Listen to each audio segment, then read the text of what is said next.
এই সামনে দেশ এই এ ভাই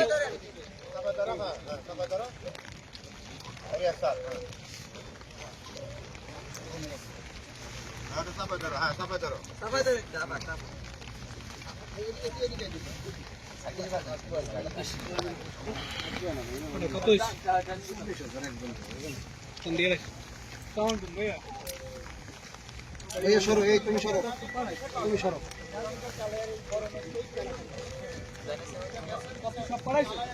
হ্যাঁ হ্যাঁ, সব পত্র পাঠাইছি।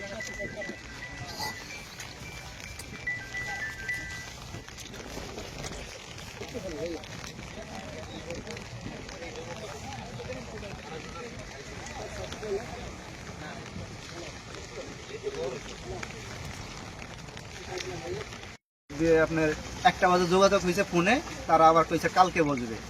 আচ্ছা, এই ঘটনায় কি আপনারা কি মামলা দায়ের করছিলেন? জি না। আচ্ছা, এখন আপনারা কি মামলা দায়ের করবেন? আমরা তো মামলা দায়ের করবো শিওর নাই কোনো, আমরা কইরা কি করবো, আমরা সাধারণ মানুষ গরিব, দেখা কেয়ার আপনার পক্ষে মামলা করবেন। যে লঞ্চে ধাক্কা দিয়েছিল তাদের বিরুদ্ধে মামলা করবো তাদের বিরুদ্ধে, আমি শিওর এখন জানি না, এখন করেও তো। আচ্ছা যাক, আপনাদের আগে ভাইয়ের মরদেহটা নিয়ে যান। আর আপনাদের যে এই মরদেহ, এর প্রমাণ কি? প্রমাণ আমরা গেঞ্জি আছে, আমরা চেহারা দেখে শুনছি। সিঙ্গেল দিছে কিন্তু এটা সরে নাই। আপনাদের ঠিকানা কোথায়? আমাদের ঠিকানা আছে নাজিরপুর গোলা, লালমন থানা, নাজিরপুর ইউনিয়ন, নাজিরপুর বাজার, বদরপুর ইউনিয়ন। কবে হয়েছিল? বৃহস্পতিবার দিন বিকেলবেলা আসরের একটু পর নামাজের পরে। এই আচ্ছা, উনি কোথায় যাচ্ছিলেন? কি করতো? ওই নৌকায় জালি পাইতো, মানে নৌকায় এসে জাল। অর্থাৎ আপনাদের এই কোন লঞ্চ ধাক্কা দিয়ে ফেলে দিয়েছিল? জামালাট। অর্থাৎ উনি তখন কিন্তু ওই জেলে ছিলেন। এই ওনার নাম কি, যিনি মৃত ব্যক্তি? ওর নাম হচ্ছে নুহা। নুহা। এই নুহা তখন জাল বাইতেছিলেন, নদীতে জাল ফেলছিলেন। ছিল। কোন জায়গায় এই ঘটনাটি ঘটেছিল? ঘটেছিল আপনার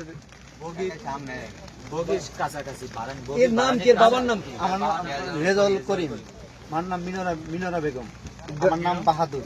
গ্রামের বাড়ি নাজিরপুর, ওয়ার্ড নং 8 নং ওয়ার্ড। দর্শক, ইতিমধ্যে কিন্তু সেই স্বজনরা কিন্তু এসেছেন এবং স্বজনরা কিন্তু জানিয়েছেন যে কিভাবে এই ব্যক্তির মৃত্যু হলো। এবং আসলে একটি হৃদয় বিদারক ঘটনা। এই যে জামাল 8 নামের যে লঞ্চটি রয়েছে, এই পটুয়াখালী 10 মিনিট ও ঢাকাগামী যে লঞ্চটি রয়েছে, সেই লঞ্চটি দুর্ঘটনা ঘটে। এই ঘটনায় আহত হয়েছিলেন ঢাকাগামী 10 মিনিট না, একজন আহত হয়েছে, তার কোনো স্মৃতি সেন্স নাই, অর্থাৎ এখনো একজন সেন্সলেস আছে। আর ইনি তো মারা গেলেন। মারা গেছে, দুইজন আছে মোটামুটি সুস্থ, মানে পুরাপুরি না এখনো। আচ্ছা আচ্ছা। তো দর্শক, যেমনটি জানতে পেরেছি, এই যে স্বজনরা তারা কিন্তু জানিয়েছেন আমাদেরকে যে এই যে ব্যক্তি মারা গেলেন এবং তার যে ভাই, বড় ভাই জানিয়েছেন